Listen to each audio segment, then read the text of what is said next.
As a parent advocate, I know that families need a lot of information in order to navigate the special education system.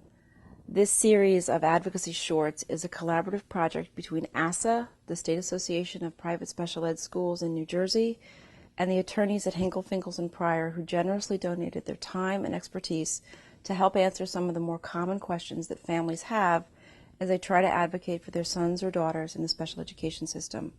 I hope you find them helpful. Ira, we hear a lot about transition planning when kids hit the early teenage years. What is transition planning? Well, Brenda, transition planning is perhaps one of the most important aspects of the special education law.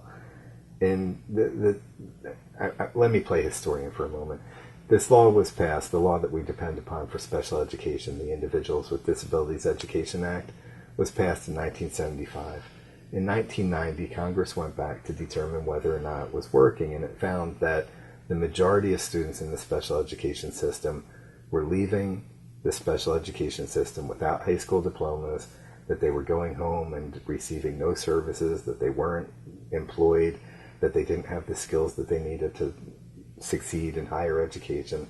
So in 1990, there was a major revision to the special education statute, the IDEA, in which Congress added a transition planning requirement. What transition planning means is that we're going to engage in a very tightly focused, highly coordinated set of activities to figure out how to facilitate the movement of the student from school to post-school years. And particularly we're looking at three areas: employment, further education, and independent living. And we're going to go through a very highly targeted process of figuring out what is it that the student wants to do after graduation, and to the greatest extent possible, we're basing that upon the student's individual preferences and abilities and needs. We're going to figure out what are the strengths that the student has that would militate towards or against a particular transition outcome. And we're going to figure out what are the impediments that may get in the way of a particular transition outcome, a particular post-secondary outcome. Once we identify those impediments, then we need to develop a plan that targets those impediments and, to the greatest extent possible, eliminates them to allow the student to be successful. We're going to do that through the use of a number of different approaches. One, obviously, is going to be instruction. We're going to provide direct instruction in areas in which the student requires instruction. So if the student wants to be an auto mechanic, then we certainly need to teach the student the skills required to be an auto mechanic.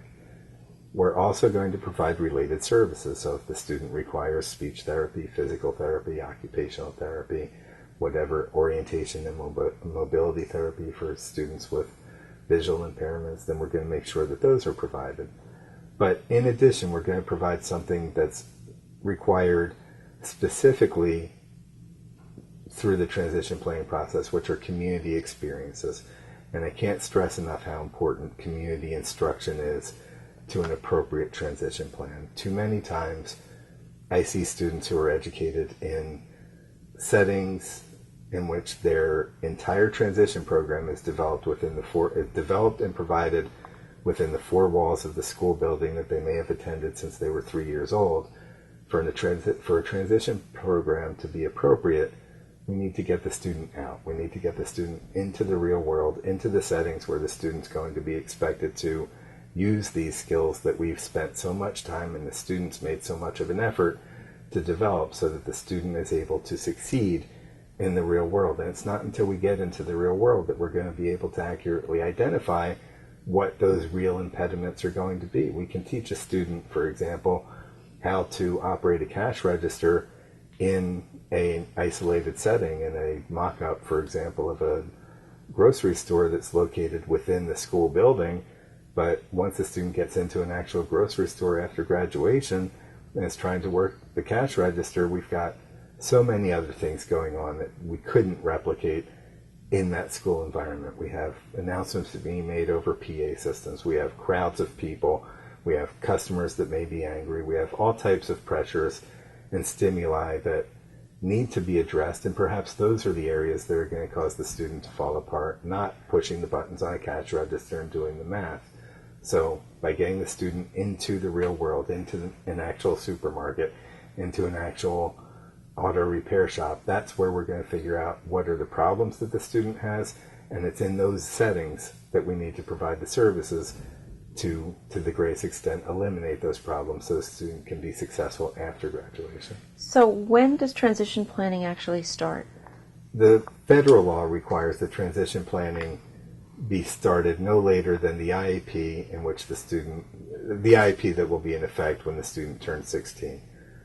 The law in New Jersey is that transition planning has to start no later than the IEP that will be in effect on the student's 14th birthday, and it's a sort of limited set of transition services that are required at that point. But these are the latest times that we should start transition planning. In reality, we should start transition planning as soon as we get the student's diagnosis, as soon as we understand what the student's abilities and needs are, so that we're able to make sure that every moment of instruction that's provided from the student's earliest years in the educational system are targeted towards one of those or multiple of those post-secondary outcomes of employment, further education, and independent living. So what is the role of the student in transition planning? Well, Brenda, obviously the services that we're providing from the beginning to the end of the special education process are meant to benefit the student. At the earliest age possible, we should involve the student in the decisions that are made through the IEP process. But when we begin the transition planning process, it's a requirement that students be invited to IEP meetings at which transition services are going to be discussed. It's important for parents to know that at least until the student reaches the age of 18, it's up to the parents to decide whether or not the student does or does not come. I'm not discouraging parents from bringing students, but many parents tell me that their school districts have told them that they won't have the meeting unless the student attends, or that the student must attend. It's up to the parent. If the parent thinks that it'll be upsetting for the student to be present, or the student may be disruptive, or it may cause problems for whatever reason, then the parent can decline on behalf of the student. But certainly, to the extent the student is able to participate, we would like to see students participating. So who else needs to be at the table when districts and parents are working on transition plans? Aside from providing the student with the skills that he or she needs to succeed after graduation, one of the primary goals of the transition planning process is to help students and families connect with the agencies and organizations that the student's going to depend upon after graduation. So it's very important and very appropriate and required by law that those organizations and agencies be invited to the meeting. So in New Jersey, for example, a representative from the Division of Developmental Disabilities would be very appropriate for a student who is a client of that agency, so that contact can be made with that agency.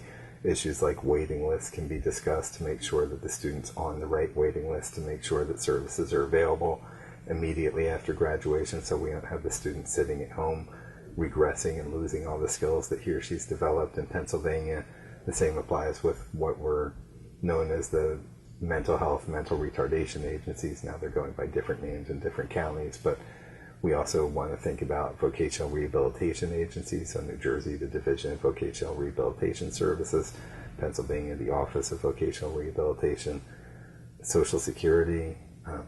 There are any number of agencies that we can identify that may be important or critical to the student's life after graduation, and the transition planning process is intended to bring those agencies to the table so that there is a smooth handoff at graduation. So what are there any special assessments or reports that are part of the transition planning process? In 2004, one of the things that was changed in the special education laws, the requirement was added that age-appropriate transition assessments be performed as part of the transition planning process. And there's no definition provided in the law of what that means, but I can tell you what it doesn't mean. It doesn't mean that we're going to do the same assessments that we've been doing all through the student's educational career, which typically are psychological learning evaluations. In Pennsylvania, they're called psychoeducational assessments, social work assessments. Those things are done anyway pursuant to other requirements of the law. So now we have a requirement for a different type of assessment.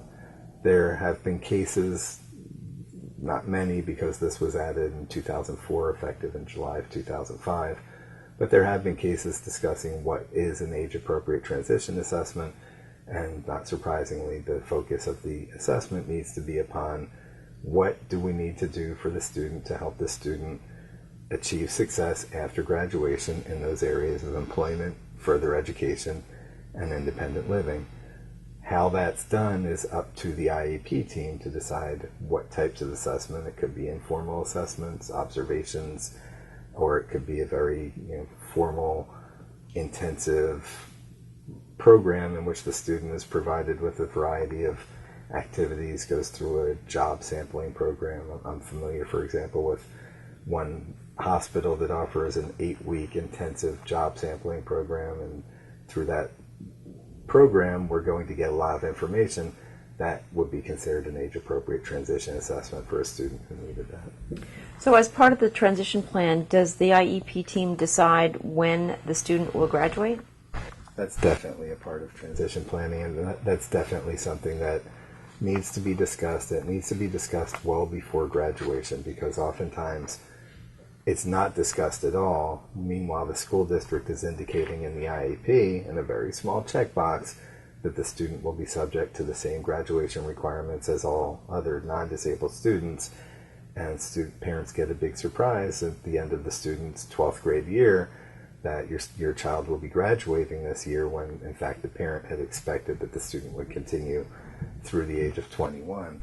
So it's very important for parents to bring that issue up early, certainly no later than age 16, when we begin the formal transition planning process as required by the IDEA, so that we don't have any surprises graduation year. And if the student's transition plan includes like community-based volunteer opportunities or learning to ride buses and trains and other things that are outside of a regular school setting, can parents ever be asked to pay for any of those? Brenda, absolutely not. If a student requires a service in order to receive an appropriate education, then it needs to be provided at no cost to the student or his or her family. And you've brought up some very common examples of situations where school districts will suggest to parents that, for example, if we're going to have your child participate in a community college program, take a few classes there, and receive the transition planning services in that setting or in conjunction with that setting, then you, parent, need to pay for that